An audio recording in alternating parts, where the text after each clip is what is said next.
Good morning, students. 9th physics fluid lessonல textbook exercise பார்க்கலாம். So choose the correct answer. Answer mark பண்ணிக்கோங்க. First one, the size of an air bubbles rising up in water increases. சரியா, bubble வந்துட்டு கீழே இருந்து மேலே வர வர என்னவாகும் அப்படின்னா இன்க்ரீஸ் ஆகும். அதோட சைஸ் வந்து இன்க்ரீஸ் ஆகும். Option B answer. Second one, clouds float in atmosphere because of their low density. Answer வந்து option A low density. Density கம்மியாக இருந்தால் தான் என்னவாகும், ஃப்ளோட் ஆகும். ஏரை விட க்ளவுட்ஸோட டென்சிட்டி வந்து கம்மி. Third one, in a pressure cooker the food is cooked faster because increased pressure raises the boiling point. Pressure அதிகமாக இருக்கிறதுனால பாய்லிங் பாயிண்ட் என்னவாகுது, இன்க்ரீஸ் ஆகுது. அதனால தான் வந்துட்டு சீக்கிரமாக குக்கரில் ஃபுட்டு வந்து குக் ஆகிடுது இல்லையா. So option B, increased pressure raises the boiling point. Fourth one, an empty plastic bottle closed with an airtight stopper is pushed down into a bucket filled with water. As the bottle is pushed down, there is an increasing force on the bottom. This is because உங்களுக்கு தெரியும், ஒரு plastic பாட்டிலில் வந்துட்டு எம்டியாக இருக்கக்கூடிய பாட்டிலை ஃபுல்லாக close பண்ணி நம்ம பக்கெட்டில் தண்ணியை வச்சுக்கிட்டு ஃபுல்லாக நம்ம வந்து அதில் அழுத்துறோன்னா அது உள்ளே போகவே போகாது இல்லையா. நம்ம என்ன பண்ணோம், அதிகமான ஃபோர்ஸ் கொடுக்கணும் அதை அழுத்தணும்னா. ஏன்னா மேலே வந்துக்கிட்டே இருக்கும், அப்த்ரஸ்ட் அதிகமாக இருக்கும். அதனால் அது வந்து என்னவாயிட்டே இருக்கும்னா மேலே வந்துகிட்டே இருக்கும். அப்போ எதனால் அப்படின்னு பார்த்தீங்கன்னா pressure increases with depth.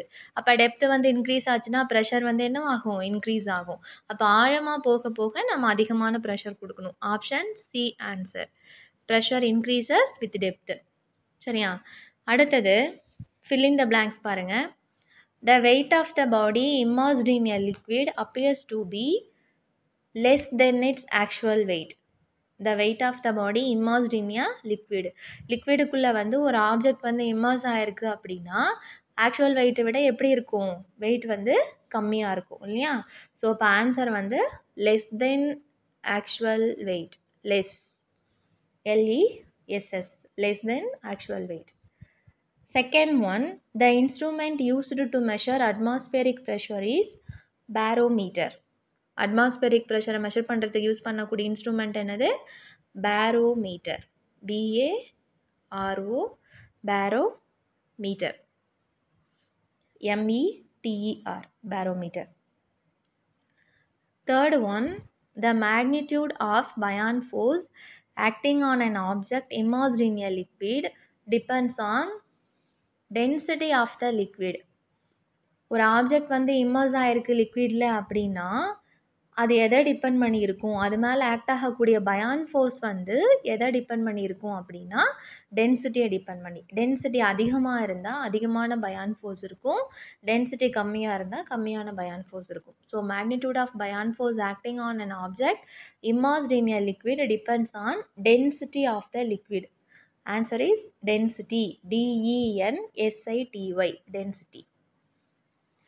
Fourth one, a drinking straw works on the existence of pressure.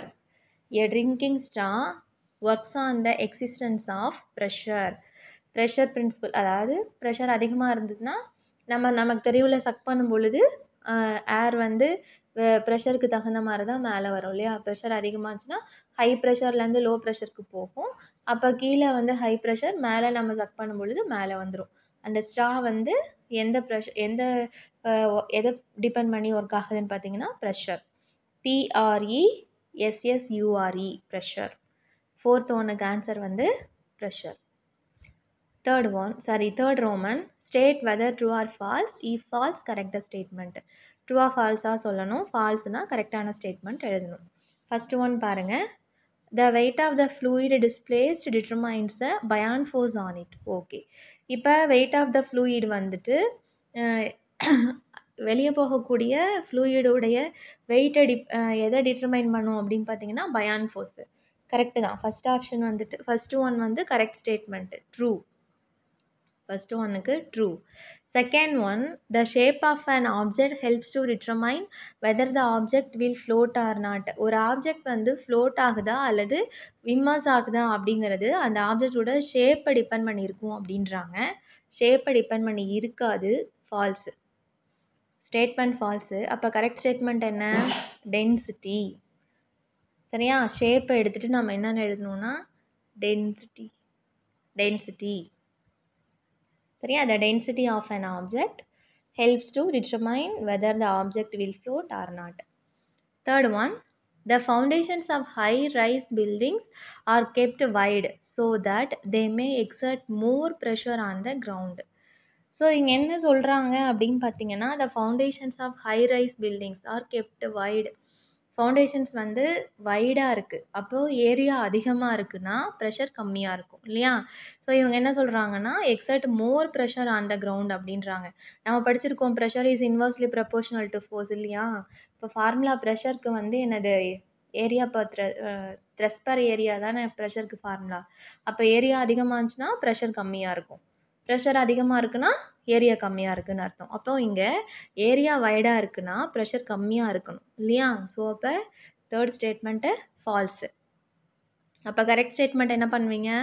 Exert மோர் ப்ரெஷர்னு கொடுத்துருக்காங்க இல்லையா? அங்கே லெஸ் ப்ரெஷர்னு எழுதிக்கணும்.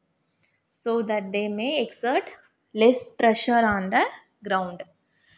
Fourth one, Archimedes principle can also be apply to gases. ஆர்கிமிடிஸ் பிரின்சிபல்ங்கிறது ஃப்ளூயிட்ஸுக்கு, கேஸஸ்க்கும் சரி லிக்விட்ஸ்க்கும் சரி என்னவாகும்? அப்ளை பண்ணலாம். ஸோ அப்போது ஃபோர்த் ஒன் வந்து ட்ரூ. ஃபோர்த்து ஸ்டேட்மெண்ட் வந்து ட்ரூ. ஃபிஃப்த்து ஸ்டேட்மெண்ட் பாருங்கள். Hydraulic press is used in the extraction of oil from oil seeds. True. Fifth ஒன்றும் true. So first one true, second one falls, ஷேப்புக்கு பதிலாக டென்சிட்டின்னு எழுதணும். Third one false, more force ப்ரெஷருக்கு பதிலாக less ப்ரெஷர்னு எழுதணும். Fourth and fifth true. சரியா? அடுத்து பாருங்கள், match the following. Density. Density formula என்னது? Mass per volume. ஆமாவா? Density mass per volume. 1 kg weight, 1 gram weight, 980 dyne. 980 dyne. பாஸ்கல்லா ப்ரெஷரை பற்றி சொல்கிறது தான் பாஸ்கல்லா. Pressure exerted by a fluid formula H rho G. ப்ரெஷரை வந்து டிட்டர்மைன் பண்ணக்கூடிய ஃபேக்டர்ஸ் வந்து H rho G. So 1 2 3 4th one. அடுத்தது லாக்டோமீட்டர், மில்கோட பியூரிட்டியை செக் பண்ண யூஸ் பண்ணக்கூடியது லாக்டோமீட்டர். சரியா? So 4 5 1 3 2 answer. மார்க் பண்ணியாச்சா? ஸோ இதெல்லாம் நல்லா படிச்சுக்கோங்க. ஏன்னா குவார்ட்டர்லி எக்ஸாம் வந்துச்சு அப்படின்னா 3 லெசன்ஸ் உங்களுக்கு இருக்கும் ஃபிசிக்ஸ்லேருந்து. ஆல்ரெடி 2 லெசன் நம்ம நல்லா படிச்சிருக்கோம். தேர்ட் லெசன் தரவாக படிச்சுக்கோ. புக் பேக் கொஷின்ஸில் உனக்கு ஆசிலேஷன்ஸ் வரக்கூடாதுங்கிறதுக்காக தான் கொஷின் மார்க் பண்ணி தருது. ஸோ கிளியராக மார்க் பண்ணிக்கோங்க, தெளிவாக படித்து எழுதுங்க.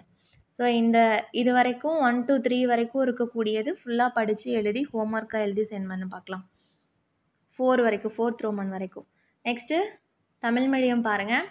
நீரில் மூழ்கியிருக்கும் காற்று குமிழி மேலே எழும்பொழுது அதன் அளவு அதிகரிக்கும். ஆப்ஷன் ஆ. செகண்ட் ஒன், வளிமண்டலத்தில் மேகங்கள் மிதப்பதற்கு அவற்றின் குறைந்த அடர்த்தி காரணமாகும். தேர்ட் ஒன், அழுத்த சமையற்கலனில் உணவு விரைவாக சமைக்கப்படுவதற்கு காரணம் அதிகரிக்கப்பட்ட அழுத்தம் கொதிநிலையை உயர்த்துகிறது. ஆப்ஷன் ஆ ஆன்சர். சரியா? மார்க் பண்ணிட்டே வாங்க. அடுத்தது 4th ஒன், நீருள்ள வாளியில் காற்று புகாத அடைப்பானால் மூடப்பட்ட காலி பிளாஸ்டிக் பாட்டில் ஒன்று கீழ்நோக்கி அழுத்தப்படுகிறது. பாட்டில் கீழ்நோக்கி தள்ளப்படும் போது அதன் அடிப்பகுதியில் செயல்படும் விசையானது அதிகரிக்கிறது.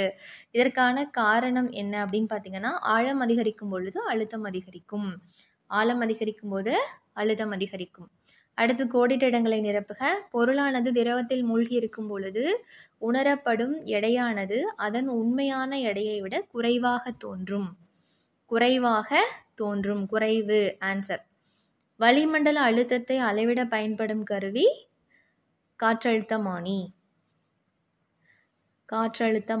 வளிமண்டல அழுத்தத்தை அளவிட பயன்படும் கருவி காற்றழுத்தமானி. திரவத்தில் மூழ்கியுள்ள பொருளின் மீது செயல்படும் மிதப்பு விசையின் எண் மதிப்பு திரவத்தின் அடர்த்தியை பொறுத்தது.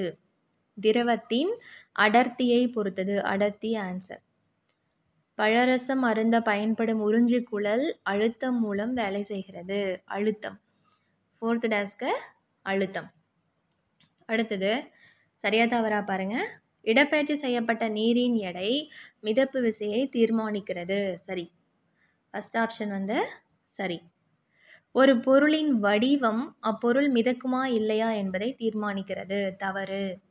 தவறுனா என்ன பண்ணணும்? திருத்தணும். எதை திருத்தணும்?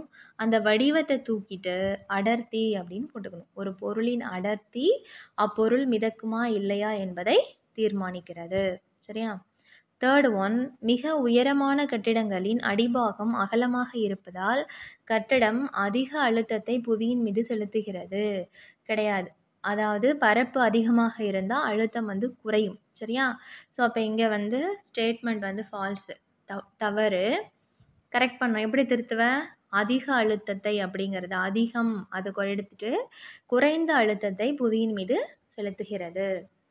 உயரமான கட்டிடங்களின் அடிபாகம் அகலமாக இருப்பதால், அகலம்னா ஏரியா அதிகம், அப்போ கட்டடம் வந்துட்டு குறைந்த அழுத்தத்தை புவியின் மீது செலுத்துகிறது. அது திருத்தப்பட்ட கூற்று. சரியா? 4th ஒன், ஆர்கிமிடிஸ் தத்துவம் வாயுக்களுக்கும் பொருந்தும். வாயுக்களுக்கும் பொருந்தும். கரெக்ட்.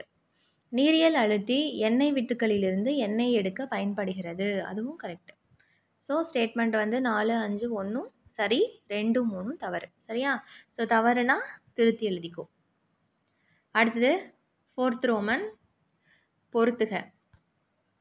அடர்த்தி. அடர்த்திக்கு வந்து ஃபார்முலா வந்து நிறை பை பருமன். அடர்த்தி வந்து நிறை பை பருமன். 1 கிராம் எடை 980 டைன். 1 கிராம் எடை 980 டைன். பாஸ்கல் விதி அழுத்தம். பாஸ்கல் விதி அழுத்தம். பாய்மம் ஏற்படுத்தும் அழுத்தம் h rho g. பாய்மம் ஏற்படுத்தும் அழுத்தம் h rho g. பால்மானி பால். பாலினுடைய ஒப்படத்தையை கணக்கிட பயன்படுவது பால்மானி. சரியா? ஸோ அப்போ பால். இந்த பொறுத்துக வரைக்கும் படிச்சுக்கோங்க. பேலன்ஸ் இருக்க கொஷின்ஸ் நெக்ஸ்ட் கிளாஸில் பார்க்கலாம். ஸோ இந்த வீக் ஃபுல்லாக இந்த லெசனை தரவாக படிச்சிட்டிங்கன்னா உங்களுக்கு குவார்ட்டர்லி எக்ஸாமுக்கு ஈஸியாக இருக்கும். இதில் ஏதாவது டவுட் இருந்தால் நீங்கள் கேட்கலாம். Thank you guys.